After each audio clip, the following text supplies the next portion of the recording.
even whenever I was in the process of it, I didn't think any of this would happen.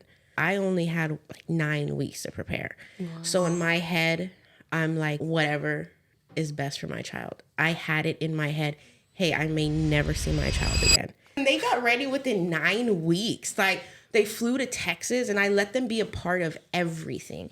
My story, my 2 adopted children's stories are very different and they're not mine. I can have empathy and care for them, but then in the same vein, they're going to have things that are different than me, pains that are different than me, just kind of like creating boundaries within our family so that I'm able to stay the mother and not the experiencer. And I can say that as an adoptee, adopting kids has probably been one of the hardest things for me to do because it confronts all my own trauma on a daily basis. I think when we said we don't want to adopt a baby, it wasn't like we don't want to adopt a baby. I think it was like, that's not our criteria for adoption. Yeah. Like it just is like perfectly. A child in need. Yeah, I think we were just more child-centered around what were the needs of this child to be adopted rather than what are our needs for the child to be.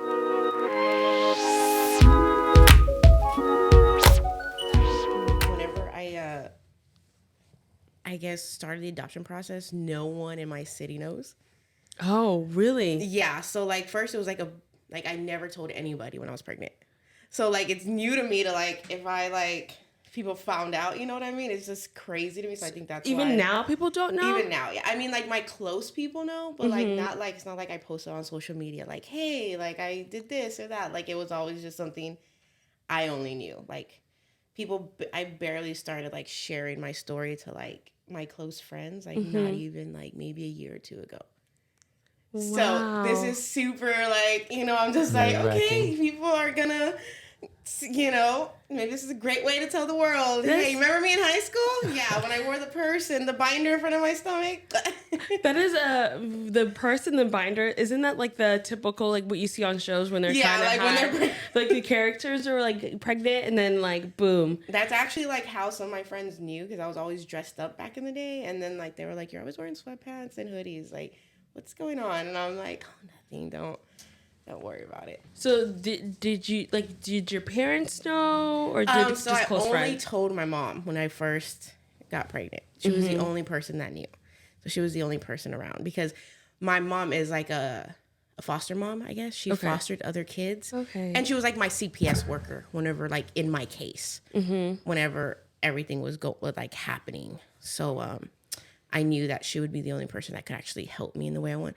But like, and also her? I didn't tell, I trusted her, but I did tell her like, hey, like if you're not going to like be on my side with this or try to change my mind, like I'm going to have to run away and do it myself. Like I'm not, and I didn't tell my dad because like, I didn't want no one to question my decision or try to stop me. Cause like, a thing like whenever, like we started, I guess, like, his mom had said, like, why didn't you tell me? Like, we could have taken her. And I was like, that's kind of the point. What I was, like, trying to not happen, I guess. I didn't want no one to talk me out. When you say, like, question your decision, what specific decision are you talking about? Like, why are you... Because, like, I remember, like, even in high school, people... Like, I remember after all of this happened, I remember sitting in class, and one of my friends was like, I think I'm pregnant, this and that. And she's like, I'm going to be a mom. And I'm like, well, not necessarily. I said, you have options. I said, there's options out there. And she's like, who would say abortion? Like, why would you say abortion? And you're like, I'm not even thinking about that. No, I'm not even thinking abortion. I said, there's adoption too. And she's like, and then she goes and she's like in my face. And she's like, who would give up their child for adoption? Like, that means you don't love your child. And like, she didn't know what like just happened in my life. So it's just like, like, it's just, there's another form of adoption from where I'm from. Like, it's not, normally when you're adopted, you're taken away from like CPS or something. It's not like, oh, hey, I'm healthy. I just don't. Like, I want a healthy relationship for her. And it's just not, it's not where I'm from. It's not like that. So, and I think that's a reason why I want to do this podcast too. Because, like, I just feel like I need to share, like, there's positive adoption stories out there. Because in open adoption, I mean, we were talking about this yesterday. When I started the process, I didn't, open adoption. But in my head, open adoption was like, you get a picture every now and then. That's not like, you're not going to build a relationship with them. Like, that wasn't my intention when I first started. Like, I didn't imagine any of this. Really? When I started. Like, And I remember saying to myself too, yeah, I want an open adoption. I want to see her, which is like, send me a picture every now and then. And that's what it said in the, I wish I would have brought like the paper they would have given me. I don't know if I still have it, like of what the different adoptions were. And I think like one of the requirements when they wrote it was like, you'll get a picture like every, like first the 3 months, and then when she's 6 months, and then a year, and then one every year.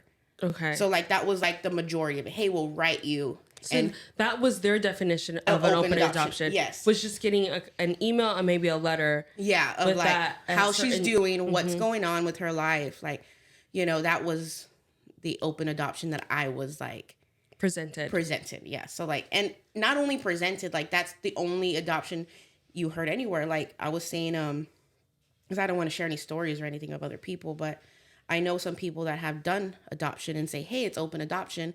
And they'll send them a picture like when they're 3 months, 6 months, and then that's it. Like you never hear from them again. So that's kind of but like. It happens often like that. Yeah. We hear like one thing that I think a lot of people don't know is that you can go fully intending on both parties, the adoptive parent and then the first parent, thinking it's going to be an open adoption. And then later on it can change because legally nothing is holding the adoptive parents to that open adoption. It's really just like a wish or like, this is what I would kind of like. But in the end, the adoptive parents get the final say if it's an open adoption. Yeah. So I guess I was just, I don't know. Should we introduce first? Yeah. This is a good cover, right? So, I think welcome to Hey There Parenthood. We're here with myself, Drew, and Gina. And then we have, if y'all want to introduce yourselves. I'm Brandi Ebersole. I'm Natasha. And today we're going to be talking about adoption, open adoption, and we're just going to be talking about like, Brandi here is like, I guess you are an adoptive parent. So I guess you're an adoptive parent, but you're also an adoptee. And then Natasha here, you're also an adoptee, but you're also a first parent, which I'll say these like words interchangeably, birth parent and first parent. Do you have one that you prefer more about? I've never heard the term first parent in my life. Really? So like that's a new term, but I think so when y'all were talking about it yesterday as well, I was like first parent, like, and I'm like, okay, now I know. I caught on with the information with it. But I think I don't know, either or. They're both great. I just never heard of it. Sometimes you hear bio parent as well. Oh, bio parent? Yeah, I hear that one. I like the idea of first parent, so that a lot of people use birth parent. It was like a way to kind of like separate adoptive parents and birth parents or first parents, but it was also like in a way just being like, some people just saw it sometimes as a way just to cut off like the other parent, right? Or the first parent or birth parent. It was like a definition you use just to like cut them off, to kind of say, oh, they're just the birth parent. Like they're not helping in any other way, or they're not involved in any other way afterwards. I like first parent because in my mind, I don't mind being the second parent because we both together are like, we're still our child's parent. And so, but I also always respect whoever we're talking to. And so since you like the word, I guess I feel like whichever word you more feel inclined to, or feel like more. They all sound perfect. Okay. It's just not something new to me, but that one sounds good. They're all great. Yeah, I also like the terminology first parent because it's like it grows with the child versus like her parenting has not just stopped at birth. So I often use that when I'm like writing about or thinking through what our adoption looks like. And so we're just so excited to talk about this. I think as like, I feel like your perspective as an adoptive parent and an adoptee, you're on both sides, which I think is very interesting in the sense like you know what it's like to be an adoptee. And so then not to say that like because we're parents and we're all going to make mistakes, but you can kind of foresee some of the like issues later on with your daughter, what she may go through. And then you'll be able to have like not only have empathy, but like have sympathy, like, oh man, like I've been through that too. And I think that's really nice and interesting because I know with us, with Drew's mom being an adoptee, I do know like she helped us in a lot of ways. Not to say we always listen because like we're not perfect, right? But a lot of the ways she would say, hey, like I remember feeling this way, like make sure you watch out for this, or I don't think I would like that because I remember being a kid, I didn't like that, and like you really push. She really pushed for the connection to the family connection. That is like make sure you're keeping all the family in mind, and like she's gonna want to know who her parents are and where she comes from, and make sure you're having those discussions and stuff like that. And so I think it's really cool because I feel like both of our stories are like not the typical stories when you hear of like adoption, right? We've been kind of brought up in society. I think it's usually a couple who may not be able to have biological children who are pushed to go through the adoption process because it's like their final, like their last resort. It's their last resort. And so then if the parents have no idea what adoption is, or maybe if they do, they have just certain limited ideas about it. And then they go into this process pretty much just to kind of like get the people who are like questioning why they don't have kids to kind of quiet them and to just start their family if they're really wanting to start a family. It's not in the idea of like really helping this child who may not have a family. It's really like their own needs of like, I want to have a family. Everyone else is asking me why I don't have kids. Let me just adopt because this is my only choice, which I feel like shouldn't be the way that we should be going through it. Like the idea of adoption, it really should be like, hey, there's a child in need. I think I have a really good home. I really think that I will be able to help this child in the way that they need it. And so I'm going to adopt this child to be that support person so that they're not staying in the system with no support system. And I think for our particular story, coming at adoption from a lens of like, we weren't experiencing infertility, right? This was a conscious decision and a conscious choice. I think before my husband and I were even talking about getting married, we were talking about adoption because it was so ingrained in my identity that there was this sense of like I was still working through what that meant for me in my identity. And so how would that manifest within my family unit, right? And I can say that as an adoptee, adopting kids has probably been one of the hardest things for me to do because it confronts all my own trauma on a daily basis. However, there's this part of it that I think including multiple facets and seeing the generational healing taking place within the connections that my kids are able to have, I do see my own like trauma being reworked and remade, right? In a way that is like productive for all of us to be voicing what we're experiencing. And my kids now are learning as they age and develop to carry my story in a way that I wasn't prepared for because they understand the nuances of it for their own identity, which is really cool. I think that's really cool because like we talked about adoption even before we like because that was one thing that we had kids, and I think we both knew whether or not we could have biological kids or not. We're like, oh, we both want to adopt, and that was. I think that came from my mom being adopted and my aunt being adopted, and just having that as part of growing up. Like even though I wasn't adopted, like it was a big part of our family because my mom, that was a big part of her life and her story. And so like, yeah, even when we got married, we talked about like if the opportunity presented for adoption. I don't think we talked at fostering at that time. I think we just but talked I think about it was just adoption, but it wasn't like in lieu if we couldn't have kids or anything like that. It was just like, you know, I think we thought at one point it would be part of our journey, even when we first got married. I think we both talked too. I don't think we ever thought. Well, I think we said I don't think we want to adopt a baby. We talked about that a couple of times. I think. Yeah, we did. We did. Like, we don't want to adopt a baby. We really just want to adopt a child in need. And I think we said. Well, I think when we said we don't want to adopt a baby, it wasn't like we don't want to adopt a baby. I think it was like that's not our criteria for adoption. Yeah. Like it just is like perfectly. A child in need that needs a loving home and like.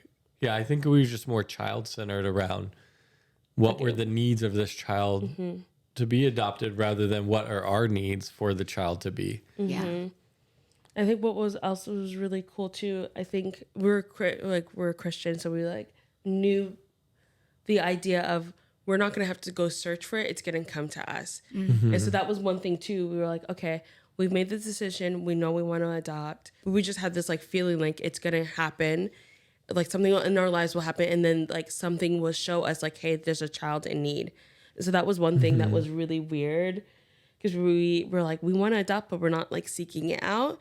And there were a couple times that like, I guess not opportunity feels so weird because it's like sounds like a financial like heist or something, like the opportunity to go like whatever is gonna come, but there was one time you were working at the hospital, and you came home, and I guess what happened? So like I was working in the hospital management position, and like just throughput is really big in the hospital. Like you got to get patients in and out, and it's just the way the hospital works.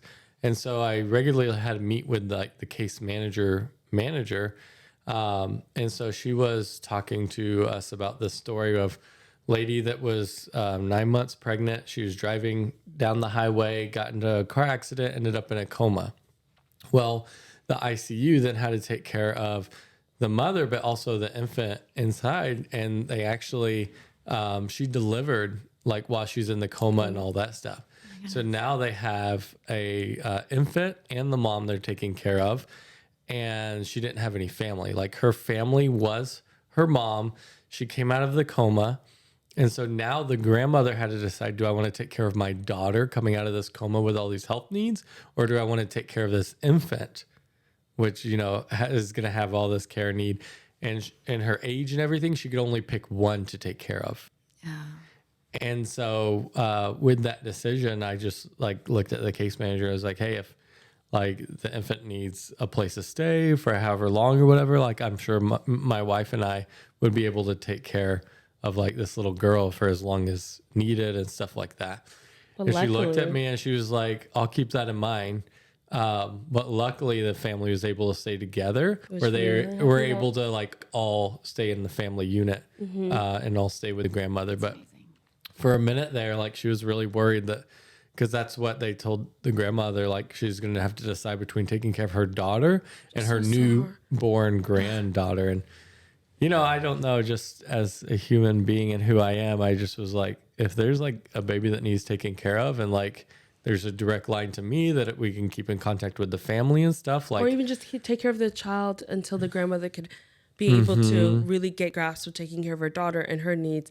And then maybe somehow be able to like include like the grandbaby, like to bring her into, like we were totally fine with that. There was like no idea what we wanted, but then I think we were both relieved when they came to us like, no, we figured it all out. She's staying with family.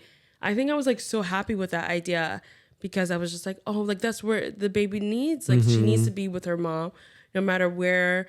It's like best case scenario. It was like best case scenario because I think was she still taking like I don't know, but like I feel like she ended up being with the grandmother, or did another family member step up? They ended up being with the grandmother because the physical therapy was able to work with the daughter quick enough to get her to a point that they could manage. That's cool. So yeah. So it's just a really cool experience, but but I think that's like, I mean, I don't think that was like, I think that was maybe like the closest we ever came until like our daughter, but like that was like our idea of like we're not gonna go search for it. I think when that time comes, we'll just be available and we'll just make sure that our home is always a safe place. We'll do the work that we need to beforehand, learn as much as we can beforehand, and then our niece, it was our own niece that like ended up where we needed to bring her in, which we were really grateful for because we just knew the idea of like family being separated, like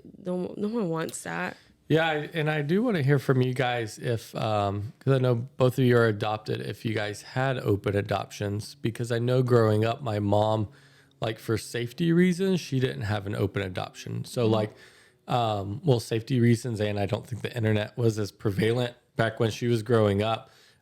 She didn't have contact with any of her first family. She had 7 brothers and sisters. And so she didn't reconnect with any of her family till like in her 30s. So it would be interesting because growing up, like I knew about adoption and stuff like that, but we had a very limited perspective on like what a healthy adoption as far as like first families and bio families would look like. And so like, did you guys have that experience growing up? So for me, my mom has always been open that, you know, you're adopted, this and that, because again, like she was a CPS worker on my case. So, like she knew the entire story, and she really tried to have a relationship with the first parent, I guess you would say. Whatever if you feel comfortable with. I normally don't really call her anything like that. Like normally it's like the the egg donor Yeah. or something. You can say her first or Yeah, name you know, or like whatever you need to. So like, my mom always tried to stay in contact. She tried to do visits, but she never showed up. And I've never searched for that part of my life. Like, that's something that I'm just like, no, I'm good. Like, but I've always had the option if I wanted to reach out to find someone to do this. But I'm just like, no, like, I'm content where I'm at. Like, I'm perfectly fine with the family I have. I love my mother to death. Like, she's all I need. I do not need to search for anything else. And I feel like my story is a little different from everybody else's because everybody's always searching for that. But I've just never cared to search for it, never cared to know anything. Like, I always say, like, I don't need to know where I'm from to know where I'm going. You know, like, I'm good with where I'm at and who I am. But my brother and sisters are a lot different. They've always searched for that. They've always wanted. And of course, she lives in the same city as us. So, like, it's a little different. So, like, they do, like, see her a lot. And she has one of our siblings, a little sister. They visit her a lot. I mean, it's not a healthy relationship at all. And I've just never, like, searched for it because I don't want to get hurt in any way. I've just never bothered with it in a way. Like, but my mother's always been open. If I ever wanted to, she would have had it going. But I'm fine. I'm good. Like, I love my mom. This is my family. This is where I'm at. And this is what I want to believe is my home. Like, you know, I've always seen my mom as my real mom, not as my foster mom or my adopted mom. And I know a lot of times whenever we're together, people have always said, like, man, y'all look alike, y'all act alike, y'all, you know, do these different things. So I'm just like, yeah, like, that's my mom. Like, you know, she gave birth to me. And I love to just play that in my head, you know. So I just feel like my point of view and my adoption is a lot different than what other people see. Well, like, all adoptions monolith. Like, no one should expect, if you say one thing, it has to be like that for everyone. Like, yeah, of course. Obviously, everyone's different. So yeah, and everyone's story is different. Like, you have the option, and you chose not to. Yeah, and that was totally your choice. Yes, it was my choice. And it seems like it was like the right choice that was for you. But I also know, like, it may not be like that for everyone, and everyone should respect that. Yes. Yeah, my adoption, my parents have always been very open with me as well, to the degree that they could, right? So, I mean, I'm transracially adopted, so I was raised by 2 white parents. So it was very clear from, like, the age that I had consciousness of how I looked, which for girls I feel like is way earlier than boys. I remember looking in the mirror and being like, oh, mommy, like, we don't look alike. And that just kind of starting the whole identity building for me and my, like, family, right? And I think there was this piece from my parents where they were really wise, right? So not to age myself, but I was definitely of, like, the 80s era of adoption, and international adoption particularly was really common. So I'm from Korea. And so with that being said, my parents really did try to preserve, like, pieces of my Korean heritage and sent me to, like, culture camps and different things to kind of, like, keep that dialogue open. There was no sort of, like, direct contact with my biological family because that wasn't offered to them. There wasn't really this, like, she was a name on a piece of paper, and there was this very short blip about what kind of family she came from and all of that. But they did allow or did foster that conversation for me, right? And so there was this, we call it the Brandi story, and it was, like, kind of like a bedtime story that I think they spoke or told me when there was question and uncertainty. And as I developed, that story built as my capacity to understand kind of built. And so I do think that the honoring and the openness and the reality of my whole being created this wealth of like generosity with those pieces of myself. However, there wasn't any sort of direct contact. And then in that same vein, I just think that they did the best that they could with what they knew in the time, right? It wasn't news to them to be able to, like, call up the agencies and try to push for that. And I think as I developed in my teen years and throughout college and different things, they were always super encouraging. I have done 2 searches for them, and they have not been successful searches, but they've encouraged me along the way and always offered, financial or childcare or any of the things that would aid me in that journey. Wow, that's amazing. I think that's really good because I hear a lot of stories of, like, adoptive parents who find out their children are searching, and then them like being angry or just like being jealous, or I mean, or even like my mom had a like pro status pro quo. What is it? Give me something and I'll give you. oh yeah, Like even like quid pro pro. yeah, like even with my mom, her biological mom made her like give up all her rights to any financial gains or heritage to get information for her siblings and stuff like that. And so, yeah, to have parents that aren't only open with it, but willing to assist you with helping, find out your past and who those people are and stuff is pretty amazing. Yeah, it is. Like pros and cons of open adoption. Like, let's talk a little bit about that. I don't know. I feel like there's a lot of pros. I don't feel like there's that many cons. I mean, It's more work. okay, for you that might be a con. I mean, like it could, like in general, like families already like really busy. Like it's like one of you guys said it. It's like, are you ready to take on a whole family? Like when you adopt. Was that you, Brandi? That was me, It was like yeah. when you adopt, are you ready to take on a whole new family? It's like when you get married. Like I hear that a lot. But you do it when you get married. You have no issue with. No one says, "Oh, that's a con." I know, but some people don't think about that with adoption. Like you're taking on a whole new family, and like how do you blend and mix that family together? And I think maybe one of the reasons people do have closed adoptions because it's easier just to try to contain it and ignore it. Like it's easier if I bring this child into my life and that's it. It's just this child in my home and we're a nuclear family and we move on with our life, rather than I bring this child in my home and now I have all this extended family like cousins, aunts, uncles, grandmas, first parents, and all that to deal with. And so I think that as research continues to show, though, closed adoption is only like hindering the adoptee's mental health. And if we can be on the side of like lived experience, right? Closed adoption is only creating more of like almost like a bomb that's going to end up blowing up. And so I think the cons can be that there can be further hurt, right, within these relationships. Like open adoption is like vulnerability at its finest, right? Where both parties have to choose to emotionally be in this relationship that can often create more, hardship and more pain. But then there's also the reverse, addition to the child's life, and that they're able to have all these like added emotional supports or like cherished relationships and built-in racial mirrors. I think is one of the biggest things that in our family is an asset, right?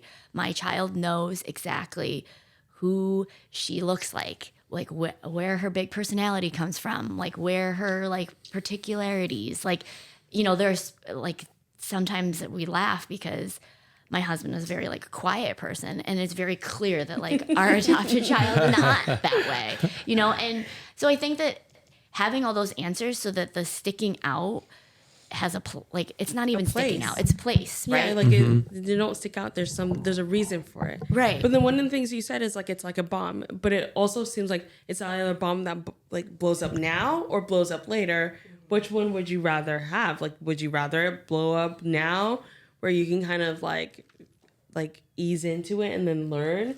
Because I think about us, like we have like a form of open adoption, right? It is hard. Like I even think about right now, I think about like our daughter's like family, extended family that we don't have any biological relation, but obviously our daughter has like a relation to or biologically related to. It is a little bit hard because we're having to like plan an extra day to like go see family. It always feels a little awkward in the very beginning, right? For a little bit. But then as time goes on, it feels less awkward. Planning it, trying to make sure you're not stepping on any toes. It's like awkward a little bit, but then I always feel like in the end, what is the one thing that both you and I and all of our kids have like, oh man, like I love doing that. We love spending time with them. They're so much fun. Our kids will be like, oh, like, are we going to go call grandma? Like, is she going to send us presents? Like everyone ends up like enjoying it and loving spending time with our daughter's like family as well. But it it's like you said, it's like a bomb that goes off now or later. And I probably would prefer it going off now, especially where... Well, I mean, as parents, we always talk about the things that can happen to our children, and we'd rather deal with them while they're in the home, and we're there to help them and guide them and nurture them, rather than like, you know, they're off to college and now they're dealing with all of this stuff. And so like, yeah, I think just naturally as parents, we try to address things that we think our children are going to encounter later on in life and start dealing with them while they're in the house so that we can help them through that. And they know they're not on their own and stuff like that. So, but I think it's important to like have the definition of open adoption being, or adoption being, that it involves this type of like conversation that is going to continue, whether or not you get the opportunity to have like beautiful built-in family members, or, you know, whatever degree or nuance your story may create, you need to be open to the fact that like this connection is always going to have to be fostered, and that you need to have the emotional like bandwidth and intelligence before you choose to adopt, that this is going to be a part of your parenting, right? Like we talk about all these different things that kids have, you know, like if my child has a learning disability, you know, we can cater and create morph our family unit around that. And in that same vein, when you're choosing to adopt, you're morphing your family unit around what that means. And that means being open to the biological makeup of your child. That's true. There's things like I know that I've learned where like Drew, you have like you were in speech like as a kid, and so then we've had 2 or 3 of our kids have to go through speech. Like imagine like not having that information, or kind of like squandering that because you're trying to ignore the fact that your child like has a whole nother family that came before you, that you're really like hurting that child, right? Because you're trying to ignore any parts of who they were before you adopted them, right? And so then here they are needing help in whatever way. And it could be something as small as like trying to see themselves and other people around them, or something as big as like a medical thing. Like if I think like of Tiger, there are a lot of medical things that we found out that if we didn't have a connection with her family, her first family, like we wouldn't have known certain things, or we wouldn't have been able to help her in like certain like medical ways if we didn't have that information or have that relationship with her family. I even think of anything, something even smaller. Well, not that small, but like hair care. And you know, if like you mentioned being transracially adopted, I have a friend in Alabama, like middle of nowhere, Alabama, and 2 white parents adopted an African-American little girl, and they had no clue how to take care of her hair. And I think my friend Jacob, his mom actually went over and tried to help her take care of the hair. And they had to like get outside, you know, resources and stuff like that to help them because they just had no clue. But I think that's open adoption too, right? Yeah. That we're like open to other people influencing the child, right? Like I think even as not someone that necessarily needs particular hair care, but like my body type is very different than my family's.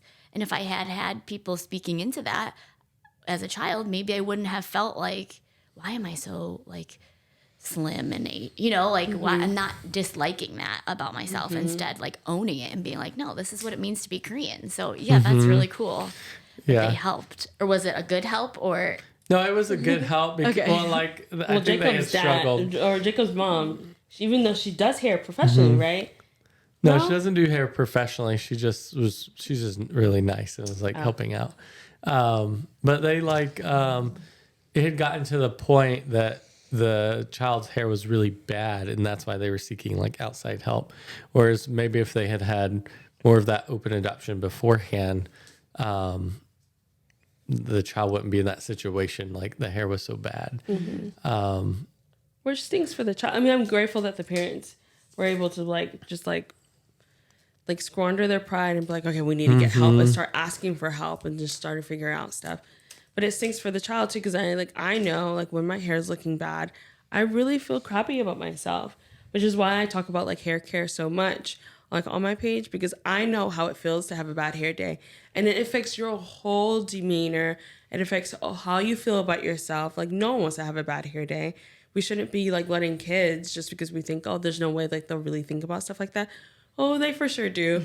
I definitely see my kids, right? But yeah. I definitely see my kids when like after I get their hair done, they'll be like sitting there like, oh, are you done? Are you done? Like, okay, mom, and then as soon as I'm done, what is the first thing they do? They run to the bathroom, they go check themselves, like, mommy, thank you, my hair looks so nice. Look in the mirror. And so like I think it's important, like adoptive parents, like I'm grateful that they did that, but it stinks that they like she had to go through a little bit of like not having such great hair days.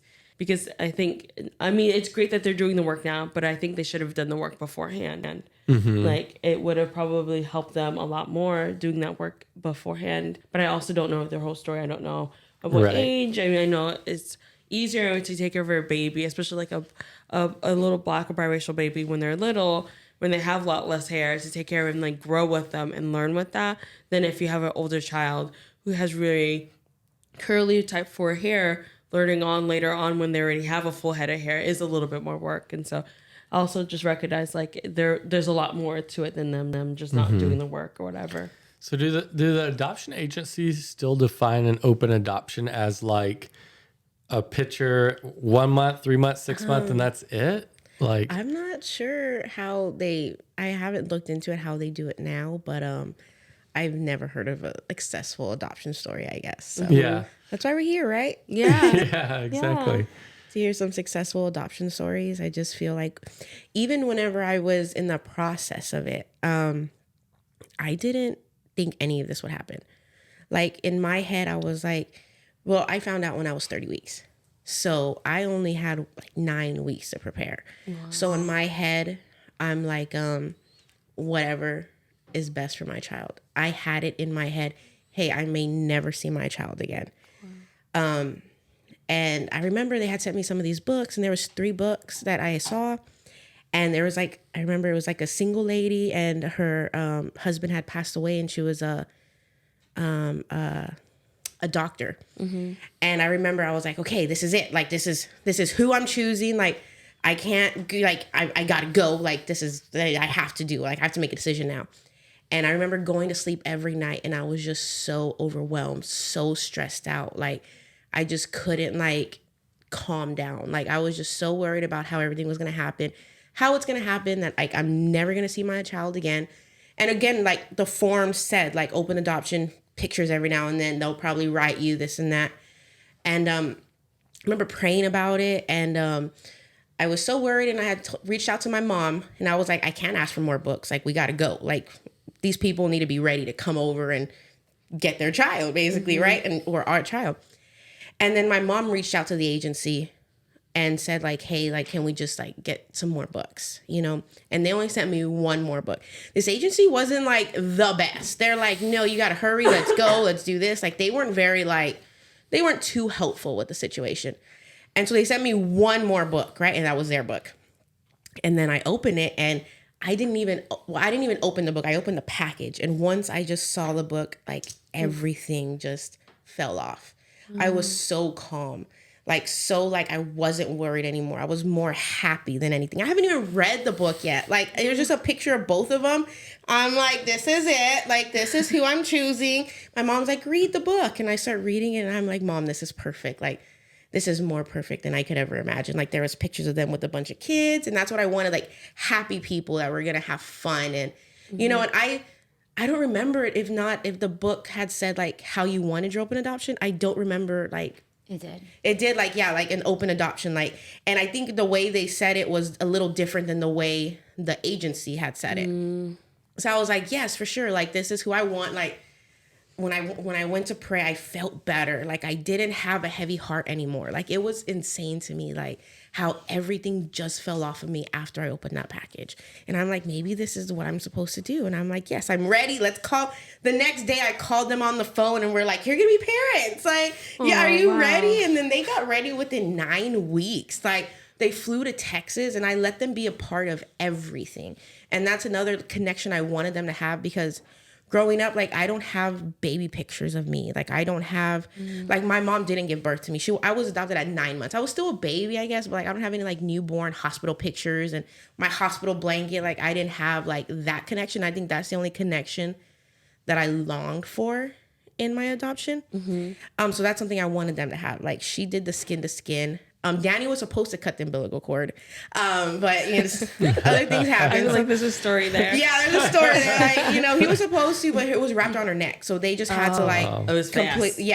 fast and easy. Like, you know, like, let's go. Like, I let them be in the hospital room, invite whoever they wanted. Like, I really wanted them to grow that connection with them. That way, when she grew older, like, yeah, I was there. I have her hospital blanket, actually. I think we got 2 just to like wrap her in, right? Just so we can both have it. Like, I still have all her baby stuff and everything. So I think that was really important on how like they can grow that connection with her. And I really enjoyed it. I mean, man, they had people.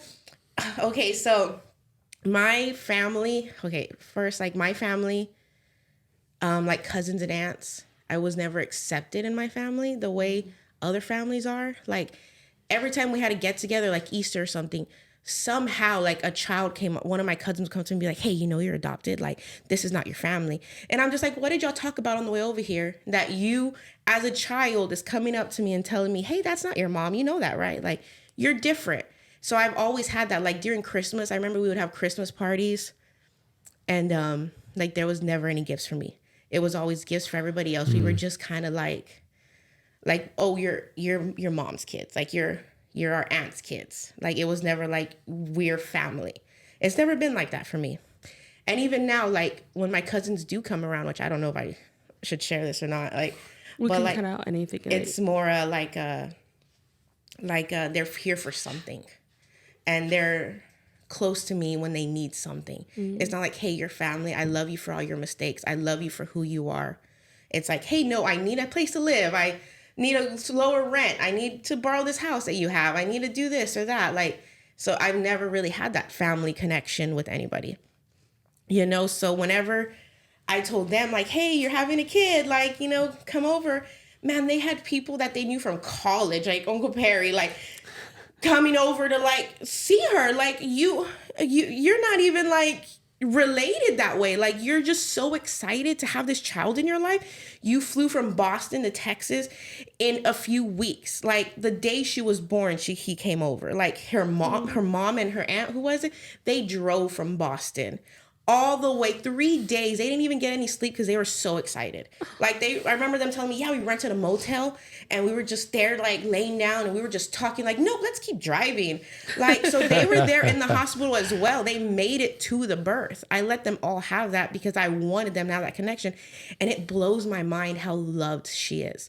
Because even when I went to go visit Boston recently, one of her husband's sisters came up to me and we were just there talking, you know, and she came up to me and she literally told me like, thank you.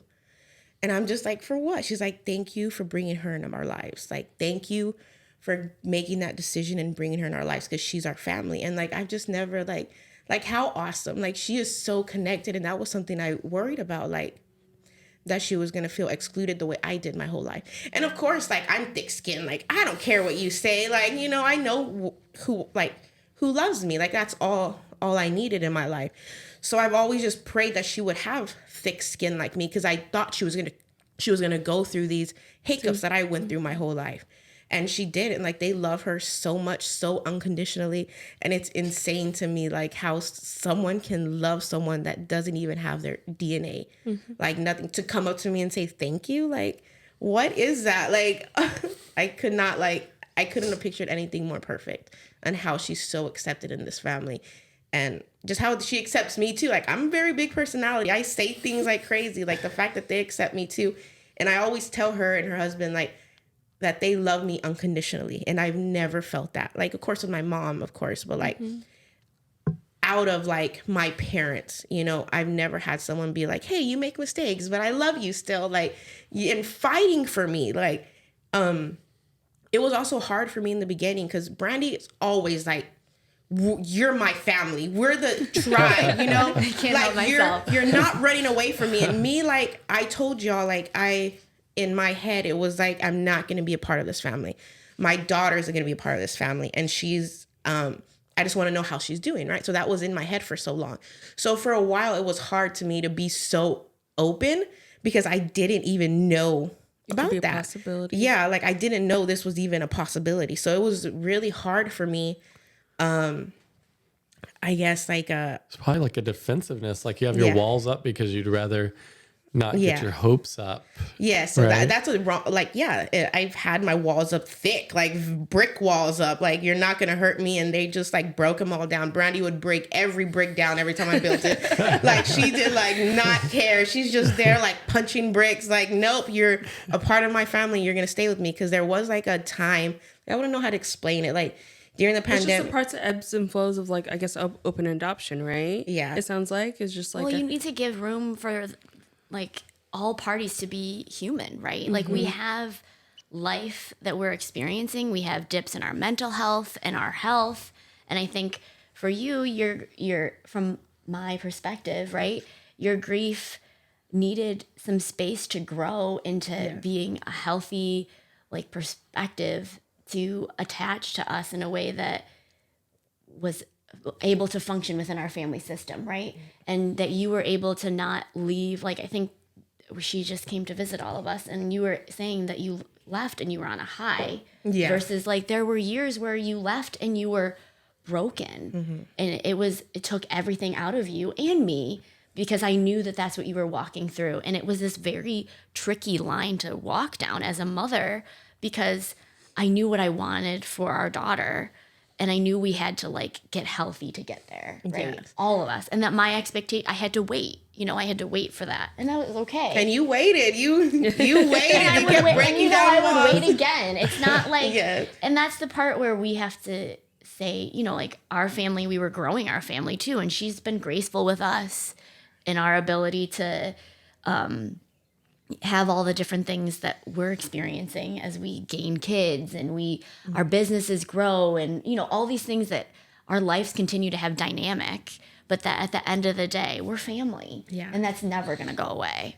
So So like because there was a time where I was like so unhealthy, because I think and I think I really realized when I went to go visit this last time, but like in my eyes they're so perfect. And I felt like it was a high standard for me to like reach. So like in the very beginning, I was just very like, it was hard for me to like pretend to be this perfect person for them. Like, no, I'm great with my decision. Like, we're good. Like, and she's just like, no, I need to know your vulnerability. I need to know like what's going on in your life. And I think I hid a lot of stuff from them when I first started, because I wanted to be at their level. And I think that like was so overwhelming for me. And she really had to like talk to me to really get to know me, because I wasn't like casually just like, yeah, like my life's a mess. Like, so there was just a time I was extremely unhealthy with everything, with the way things happened. Not even like towards this, like maybe like what happened before, like how it all played out and everything. I had a lot of like anger, and I think they really helped me out through it to be the person I am today. But it's like, you can't foster a good relationship without vulnerability, right? Like without like being your true self. If you're always having to like put up this like facade of being perfect, or you felt like you had to be, right?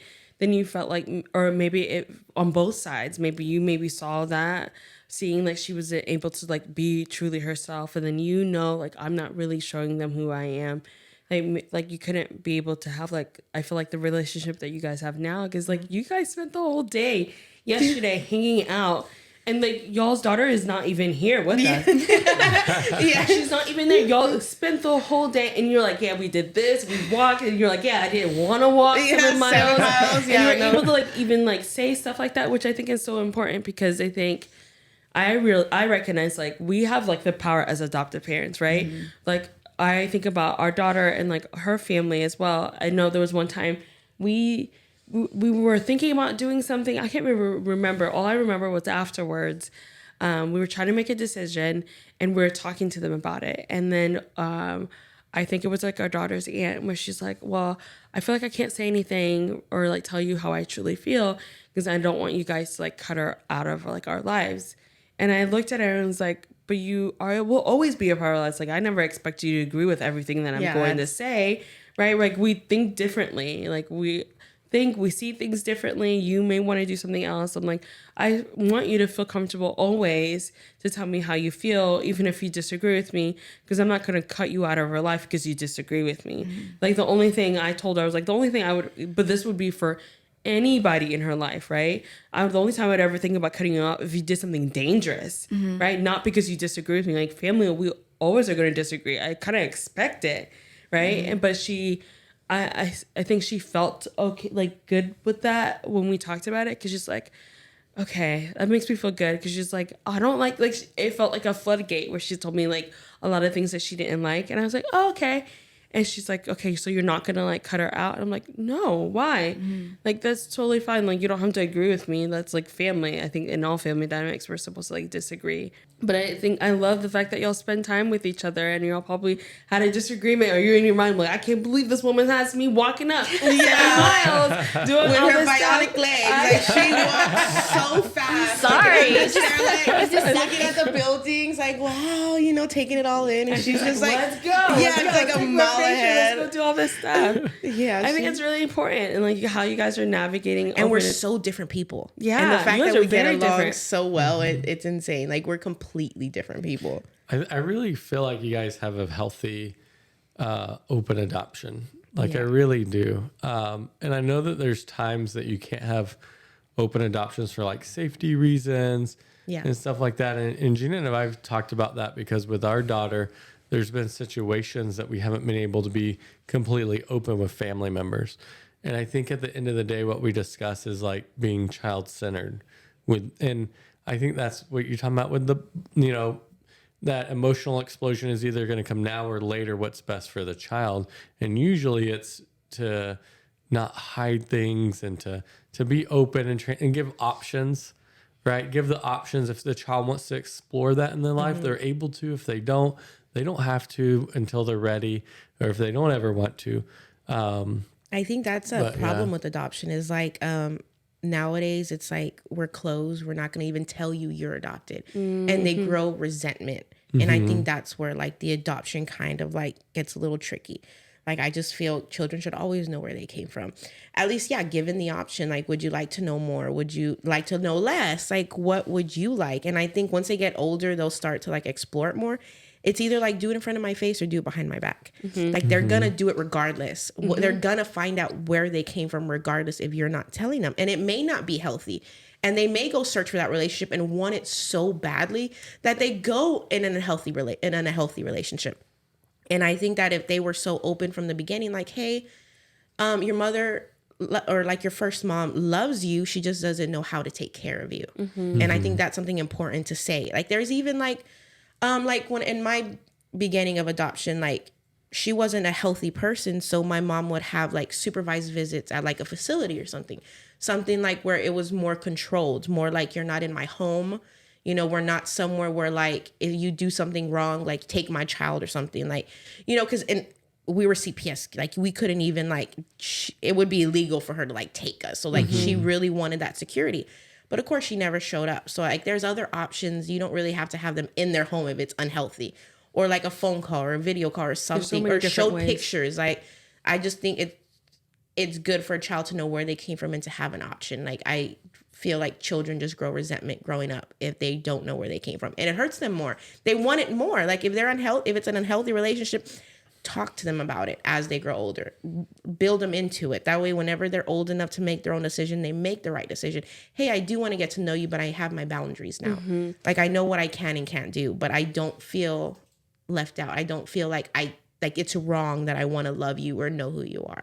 So I love what you're talking about, or what you're saying, because a lot of I feel like I hear it's so dangerous. So like we had to cut off completely everything. And then now like this child who has been like fantasizing in their head all these ideas that it's almost like that choice is taken away from them. And so you're basically saying like there's so many ways to have an open adoption, like to have this idea of like, okay, it can't be done for like dangerous reasons or for whatever.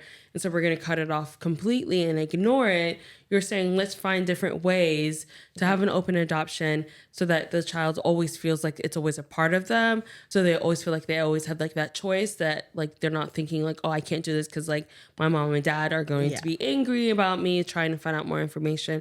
If you show like the parents are okay with it, and you're showing like, you're showing it in any way, like little bits and pieces that you feel may be appropriate for that child, but also letting that child know later on we can do more once you feel open to it, or you have to, I think what it is like you have to see the whole situation, right? You have to see the whole situation, make choices based on that in the beginning, and then as things change, always trying to have a conversation with your child to say, okay, we can do something different. We can change it. We can have more letters. We can do maybe a phone call. Maybe we can see in person. Maybe we can like do so many different things, but just saying it has to be one way because in the very beginning, and that person may have been dangerous, so that person may not want it. Not really recognizing that things can change. People change. And so your child may change and want more and later, or their child's first parent or birth parent may change and may want something better, or they may be in a better place that they may be able to do more. But we shouldn't just be saying, oh, this is how it has to be because this person is dangerous, not recognizing like things change later down on the road, in the road. Yeah, and I also can say as an adoptive parent who's an adoptee, I think that there's a way for the child's whatever degree the birth family is able to be involved. There's a way for you to maintain them within the family, like lure or culture, right? Like even when she was having like a harder seasons of her life, we have toys that she's bought our kids. We have pictures of her around our house. Like she's a part of, I think the main times that we are often talking about her our child's birthday or Christmas, or these like we're remembering the time like we went to visit her in the spring, like being able to celebrate those things. Where then I think I remember you commenting on when you did reunite with us, where you were like, oh, I've been alive in this home the whole time that I've kind of been absent. And I think that that's the key, right? Where there's not that like gap. And that's the adoptive parent's job, right? Is to continue to maintain those conversations and to not be afraid. I think one of the biggest fears that both parties have around open adoption or around adoption is like that vulnerability that the child is going to end up choosing one over the other, right? And I think that if we can be chosen as a whole unit that's healthy, or at least spoken of in love and generosity. It's never choosing. It's not choosing. It's just what it always has been. So that's really important because I know there's the jealousy or the feeling like your child chose somebody else over you. Like I know that's like something that a lot of people fear, right? That's why we have so many. I see the comments all the time whenever I see an adoptee who's like searching for their birth parents or their birth family. And then people are like, will write the meanest comments. Why are you choosing them? Why are you looking for them? Like they gave you up and stuff like that. Or they they dumped you or whatever. And you see these horrible comments. And it's in this way of like the people don't recognize that they don't know the story. They truly don't know the story. They don't know why they made the decision to place their child, what the circumstance. They don't know any of that. They don't know. All they see is just like a person who was raised by adoptive parents, wanting to search for more and know more about themselves and then people are just like assuming that they're ignoring their adoptive parents or they're like throwing them away or whatever. They just want to make assumptions and write things that are so mean, in my opinion, without just like recognizing like this is a person who, in my eyes, just like how we do 23andMe and Ancestry DNA, like we do it. Like I'm not adopted, right? And I've always wanted to do 23andMe. I don't see anybody saying, well, like they're dead and why would you want to know about them? Right? No one says that to me, right? But then as soon as an adoptee says, I want to look for my birth family. Why do you want to look for them? That's horrible. You're so ungrateful. Like, I'm like, whoa, that is legit the same thing. I'm going to do 23andMe, find out where I came from. No one says a peep. But then as soon as adoptee says something, it's like, well, you're stupid. And I can't believe you're so ungrateful. I'm like, that's ridiculous. So ridiculous. I feel like people should be so much more respectful on both sides. And I think it should start with adoptive parents, really, because we hear so many adoptive parents who are just complaining that my child is making the decision to find out more about themselves, and they're making it about themselves instead of really realizing it's about the child. It really is. It's just about the child wanting to know more about themselves, and you being that person trying to stop them. That's what's driving the wedge. I personally think. I don't think parents realize you're the person driving the wedge when you're telling them, well, why are you trying to find out? Why are you choosing? And it's like, it's not choosing. If I was born from them, that was always part of me. And then when you decided to become my parent, you were also choosing that now. You just wanted to ignore it for how many years? Mm-hmm. Yeah, it's like stereotypical adoption. Mm-hmm. Like you need to learn a little bit more, educate yourself a little bit. But yeah, that's horrible. I think that when trying to adopt, I think it's good to keep in mind that you're gonna have to stay open with where they come from. Mm-hmm. And I think that if that's not for you, not that you should explore other options, but there's lots of other options out there. Like, because in just adoption generally, like, a child needs to know where they came from, or they're gonna again grow resentment, and it's just gonna hurt the child even more. And I think sometimes as parents, you can't adequately take care of your child unless you know where they come from. Yeah, that's true as well. And so, and that's just like the medical way. I mean, someone may not even want to know about their birth family. They just may want to know like medical information. Yeah, which I have the privilege, like I have all that information, right? Yeah, like, but like our people daughter, take for granted. Our daughter's first mom has really high anxiety. And so that's helped us navigate a little bit of like what is trauma and what is just biological, how she is. Like you talk about your daughter being very like loud and outspoken and like I would get along with your daughter. You know what I mean? Like that may help you as a parent navigate like, is this child just being defiant, or is like this just their personality? They're just like, you know, loud. And so that has helped us to know the parents a little bit more intimately of like, what should we expect? Because as Gina was telling you guys earlier, like I'm a lot like my dad. And so the more Gina has like gotten to know my dad, the more she's like, what you're doing makes sense. You know? I don't say exactly like that. I don't pretty much. Look, you're not Dad, mentally unstable. It makes sense. I don't say it like that. I truly love you, Dad. Yeah, because you love me. Yeah. Yeah. But I mean, even the medical thing, right? For 36 years, I always have to check off, like, I don't know, right? Yeah, me too. And I think even, you know, as I've birthed children or had other medical issues, like there's this part of that like reeks of my trauma when I'm doing that, because it's just like there's this sever, and that's the baseline of what adoption is, right? There's a sever of this tie that if we can preserve it and we can grow it, why not? Mm-hmm. That's kind of one of my other mentalities. But yeah, it's hard. That's a pro, I guess. So with our story with adoption, we very open with our daughter. She came into our lives at 3 years old.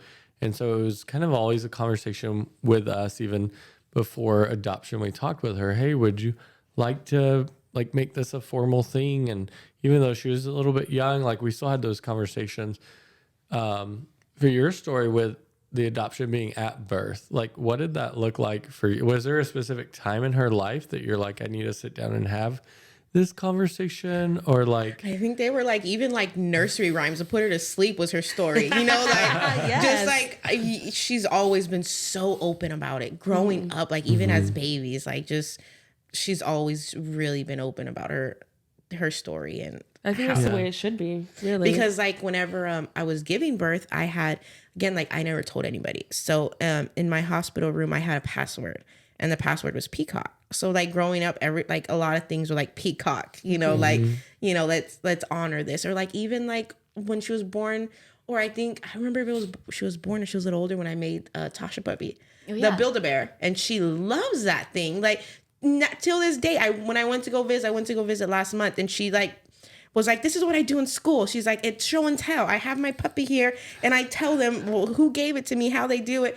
And I was like, yeah, like, so you've taken it to school? She's like, oh, I do for all my show and tells, like all the time. Like that, this is my Tasha puppy. Like, I'm like, it's dirty, and like, let me get you a new one. She's like, no, I love this. And we have matching ones. So I have the same one, and mine's brand new, right? Like I have it like put up nicely to where it's done. I'm like, we could switch, like, you know. And so yeah, it was, you know, she's always been really open about it. Oh, that's really sweet. I think that brings up a point too, where there's all these ways to make these small connections, right? Mm-hmm. Where that token is something that continues her connection to our family every day, right? Like Tasha puppies around the house, like dragged around the floor all the time. So it's just like, yeah. But like, was it different for you for like to be at birth for one of them, and then like your other son, like, were you there for his birth? Like, no, I wasn't. Do you feel anything?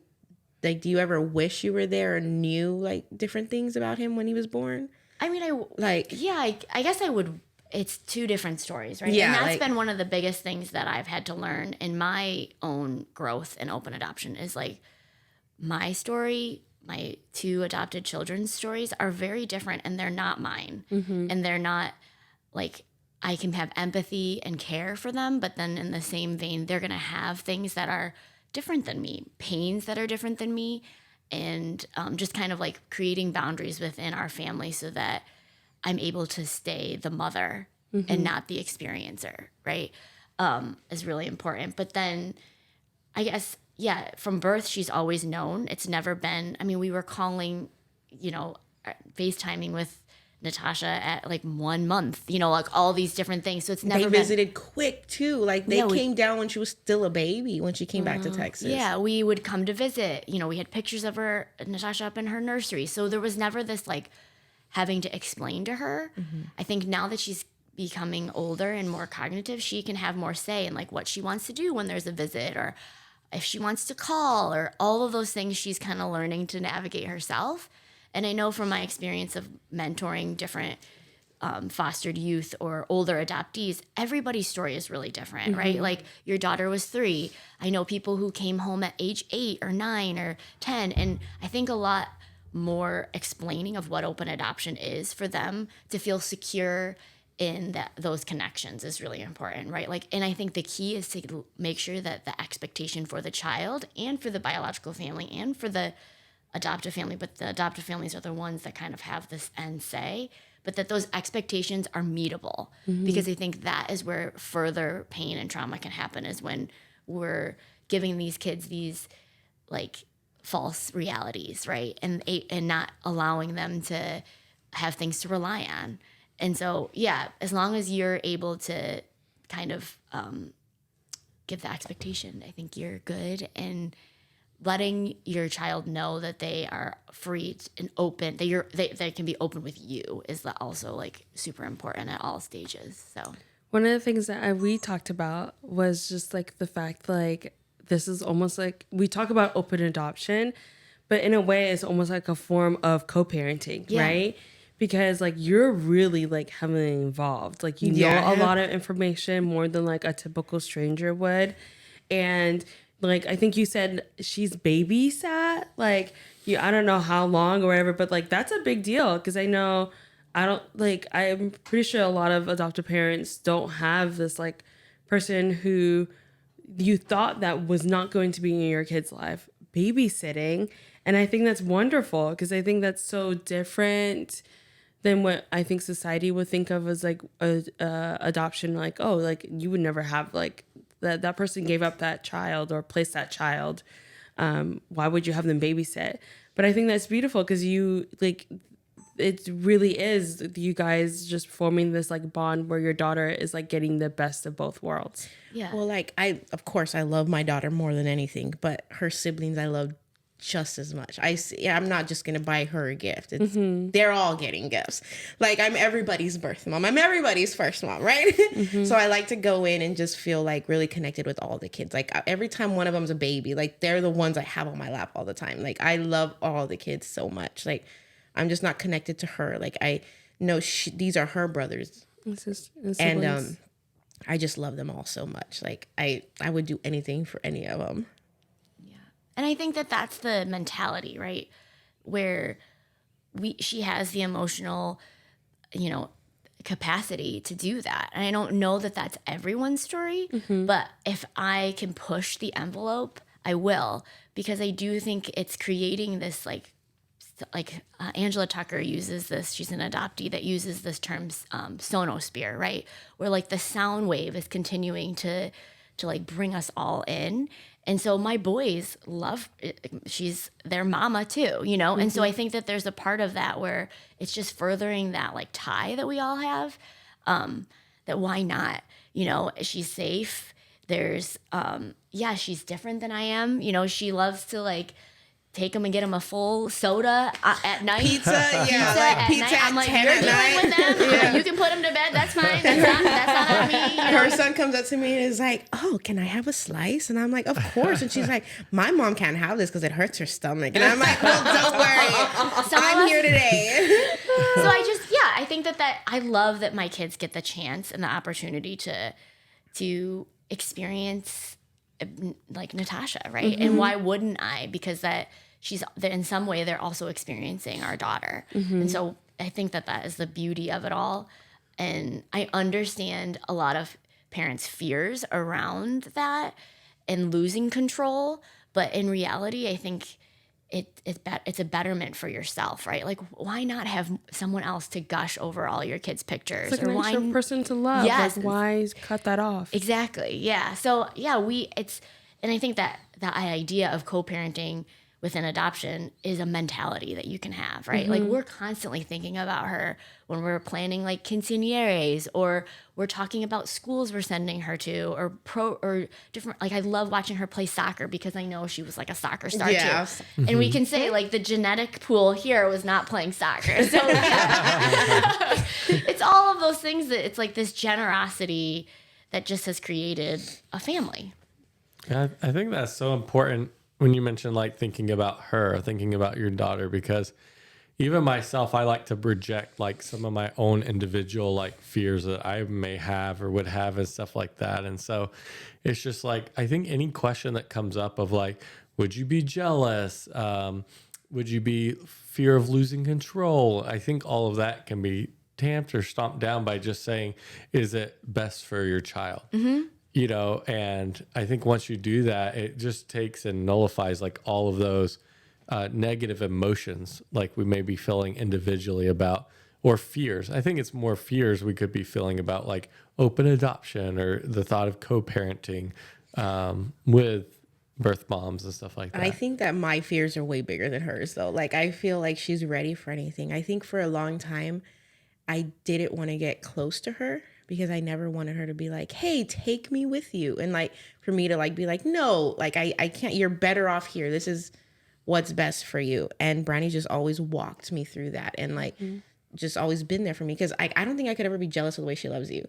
Like, you know, like I love that she loves you. And, you know, whenever we're around each other, it's not like, oh, you're my mom today. Like, no, she's always the mom. I'm here to love you. And, you know, and like all her rules and everything, I don't ever go in and like, try to be like, well, you know, we're not doing that today. We're not doing what she wants today. Like, I've always respected how she parents and what she does. And, you know, I just always feel like any fears I've had, it was always on my end. Like, she's so open. It's crazy. I'm like, you need to like get off of me a little bit. No, I'm just kidding. Like, you know, and she's just like, no, we're building together. Like, I'm in your wall with you. You're not going to build a wall in between us. Like, so she made it where she's like, I'm going to love you and care for you and like be there for you and support you no matter. Her and her husband, like, they're amazing. I would have never imagined like to have people like this in my life at all. Because again, like, I've always felt, and like, she always gets mad at me because I don't ever want to leave my home. But it's like, these are the only people that's ever loved me. And it's hard to like go somewhere else because these are the only people I have. Mm-hmm. And like, sometimes my parents are really old. Like, I remember you saying your dad's like 60. My dad's 70 years old. Like, I have older parents than you. Dad's like, gonna watch this. He's like, y'all just like love me. No, I don't mean to be, we can probably cut that out, but like, I have older parents, right? So I've always had a fear, like, I'm gonna be left alone one day. And I remember my mom telling me one day, like, hey, you have Brandi. Like, you're always going to have Brandi in your life. You're always going to be in the tribe. And I think my mom's always, like, also pushed my mom, like, even because my mom, she's done foster care her whole life. She's always been around these kids, and she's never even heard a story like this. Like, just for the story I'm able to tell her, she's in shock as well, because it's never like this. You, even like, she's like, you have to prepare yourself. You may never see your child again. Like, and just the fact that the whole week after she was born, we spent all that time together. Like, she made it to where we really connected every single day.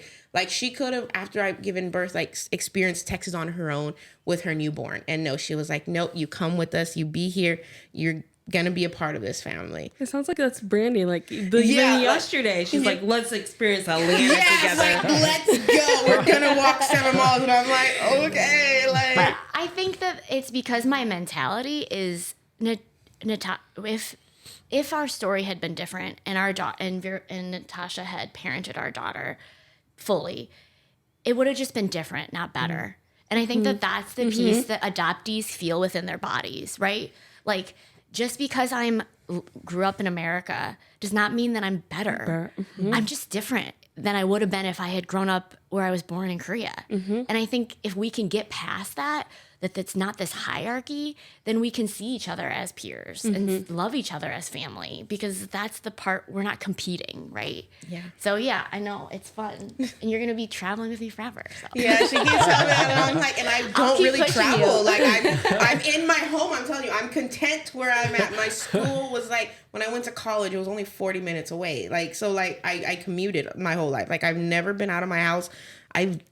We moved in my house, or my dad built my house, actually. Yeah, he bought, like, I think his dad gave him a piece of land. I don't remember the whole story about it. And he built the house on there when we were like 5 or 6. So I'm 27 now. I've been there my whole life. Like, it's hard to, and she pushes me so much. She's like, let's go, let's move here and move this, and let's go visit here. And I'm just like, okay. I like, just want to stay even home. to come here alone, like, she's like, she calls me. She's like, we're going on this podcast. And you know me, I'm like, okay, like over Zoom or something. She's like, no, we're going to Atlanta. And I'm like, okay. Like, and I'm just like, okay, yeah. Oh, okay. Like, literally that was my, like, oh, yeah. Okay. Like, yes. Like, okay. Like, I don't know what, I was afraid. Like, I was like, I've never done anything like this. I've never even shared my story before.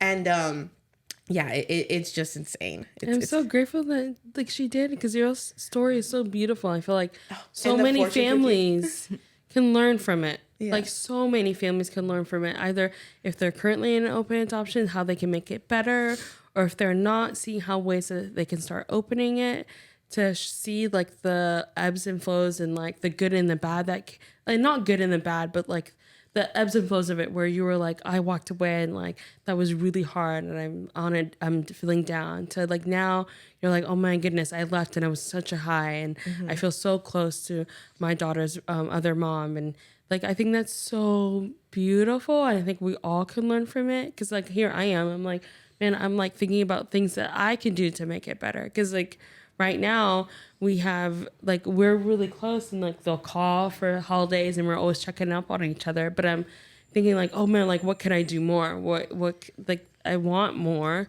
because I want my daughter to have more. And I think it's just beautiful, and I'm really grateful that you guys were willing to share that. Thanks.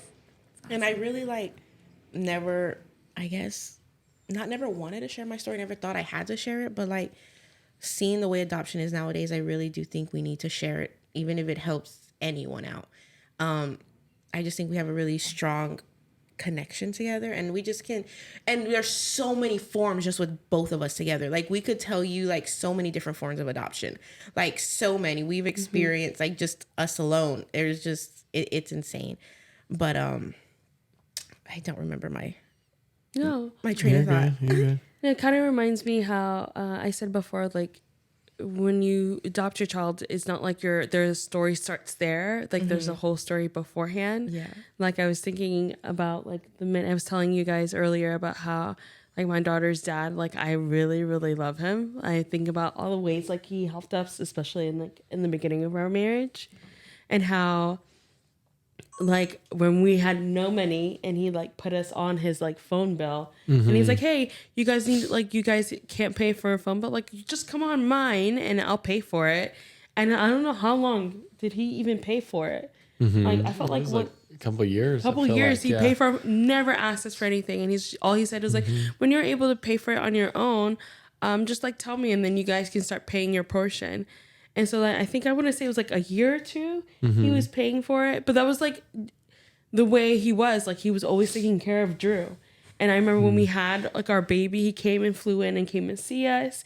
And like I remember him just like rolling around with our newborn baby, like trying to like wrestle with him and play with him.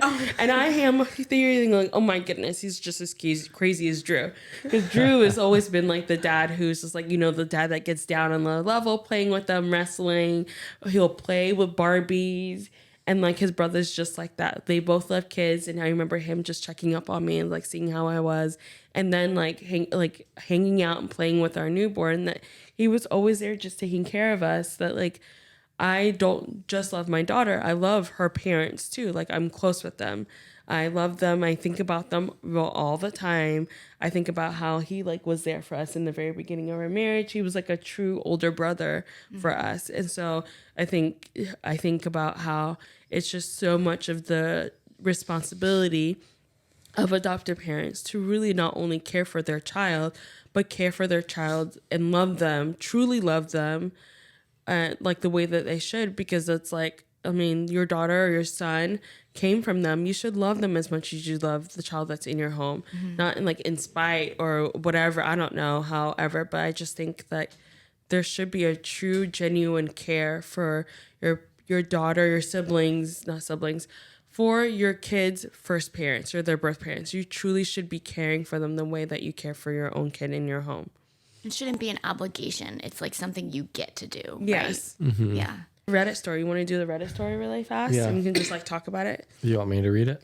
You want to pick one? Yeah, you go ahead and pick one. All right. Am I the a-hole for breaking a promise to my kid's birth family?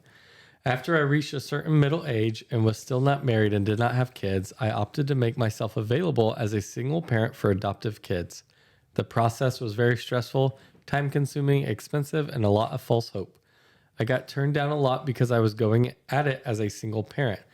Eventually, one of the agencies that I was working with had asked if I'd be interested in an open adoption.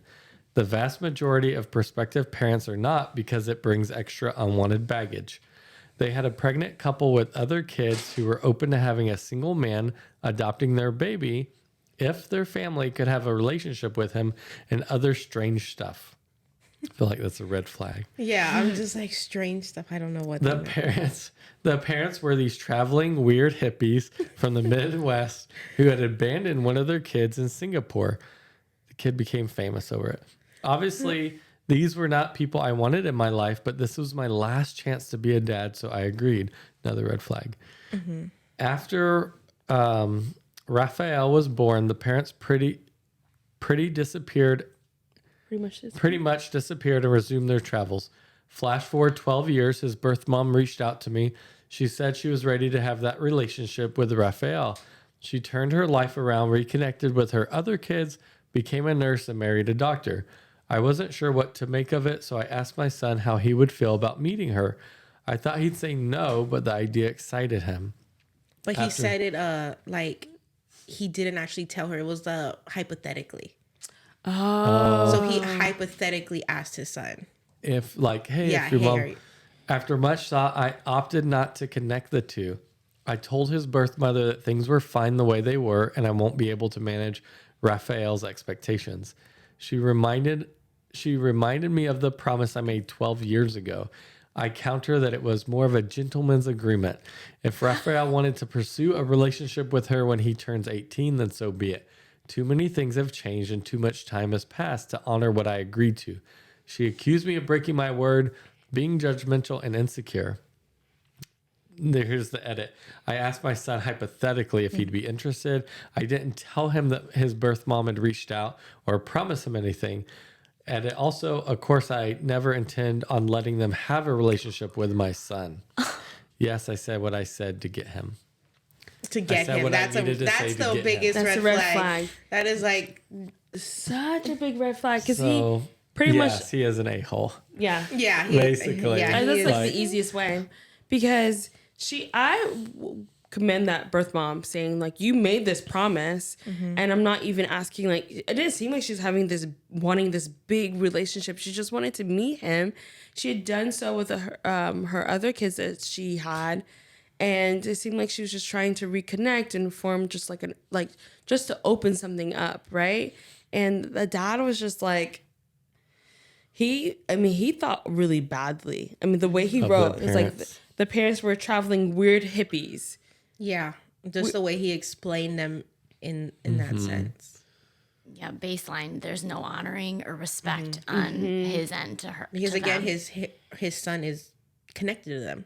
So if you are saying that about his real parents, like, are you saying that about your son as well? Because you have to see there's some kind of connection. He's not going to be like you. He's going to be acting like them. But you didn't raise your daughter, but yeah, I didn't raise my daughter, but she still has my big personality. She still acts like me. She still has a lot of things about me.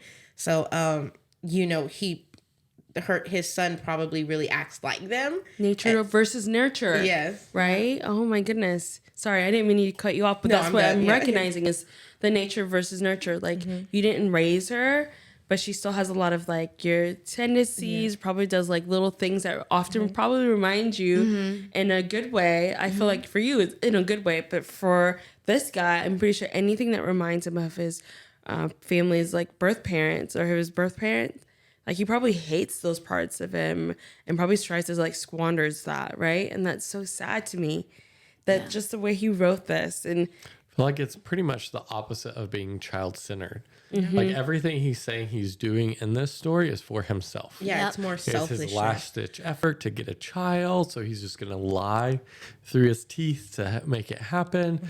That's not helpful for the child. He asked the child hypothetically, how would you like to meet your birth mother? And the child is excited. He completely cuts that out then. That's not, that's the opposite of what the child is saying they want. Yeah, and then again, like the resentment's gonna grow, and then again, he's gonna do it on his own one day, maybe. Oh, especially if he was saying, "Yeah, like I'd be open to it," and for him to maybe do it unhealthy. Like he had all the power in the world to do this healthy relationship and have a healthy open adoption. I mean, and maybe the child would have said, "Hey, this is not for me. Like you're my dad. I love you. Like we're good the way we are," and that would have been better. That's the child's choice. Yes, like. I was just really surprised about the whole story.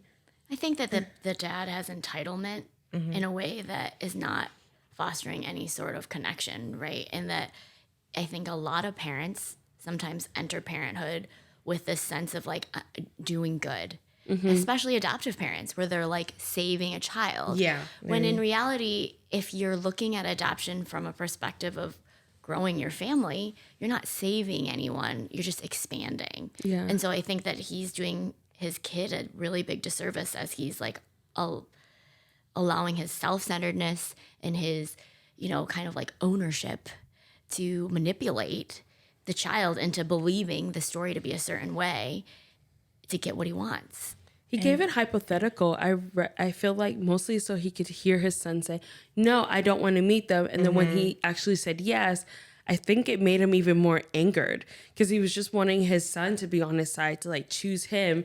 And then when his son didn't choose him in his mind, he didn't choose him. So then he was like, "Well, I was just kind of asking just to see what you think." In reality, that was so true. His birth mom was asking to meet him. And he didn't care. He just didn't care, which is so sad to me. I don't know. I can't get over that.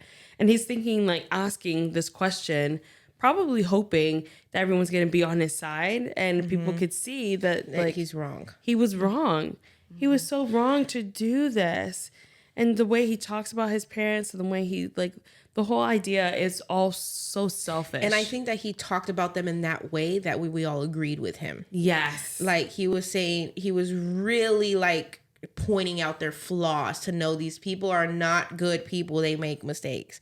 But he's making a mistake as well. And doesn't his son want him to be accepted of the way he had parented? So why would he try to lower anybody else's parenting?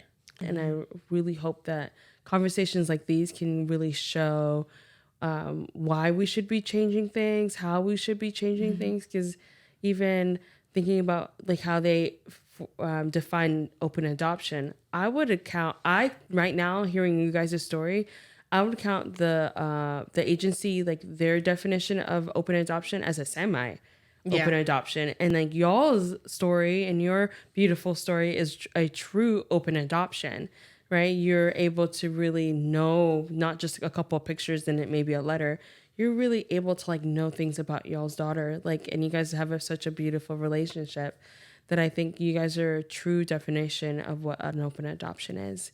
Yeah. And so I'm so grateful that you guys came here today. And like, I feel like, I don't know, like I want to make more changes, but then I'm also hoping that other people who watch this are thinking about what changes that they can make, especially other adoptive parents.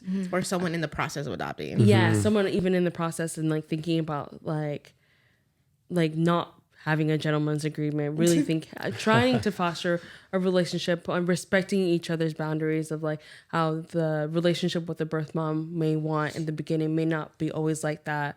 It may ebb and flow and stuff like that I think. Well, I'm hoping that they just really truly learn from you. But I would love to hear like how, if anyone who's listening would love to find you, Brandi, how they can find you online. If you want to go ahead and share. Yeah, I am really active on Instagram, and you can follow me at Brandi Ebersole. And I feel like I am expanding all of that, and I think Natasha's going to join me on the interwebs a little bit too, which will be fun. Attempted. See how it goes. Yeah, I enjoy, I've been on various, you can read different articles and things that I've written over the years. And we'll share those in the I description. think it even helped me when I was in the beginning. I read all the stories. Like everything she read, I would go to her blog post and see what my daughter did today, how it acted, and it was great. I really enjoyed that blog posting, but I don't think you do it anymore, right? Not as much, no, but and she's such an amazing writer. Out how so amazing. How to re-navigate all of that on the, So yeah. Well, I really find y'all's story incredibly inspiring, and I really hope it helps somebody that's out there know that it's doable. Yeah. Mm-hmm. You know what I mean? That it doesn't adoption doesn't have to be stereotypical where like so much mystery and so much intrigue and almost so much like lying or hiding or like that you really can have a really open family feel to adoption with both of the first parents and who the current parents are. And so I thank you guys so much for sharing and being vulnerable. Yeah. Thank you so much for having us. Yes, thank you. Can't wait to come back.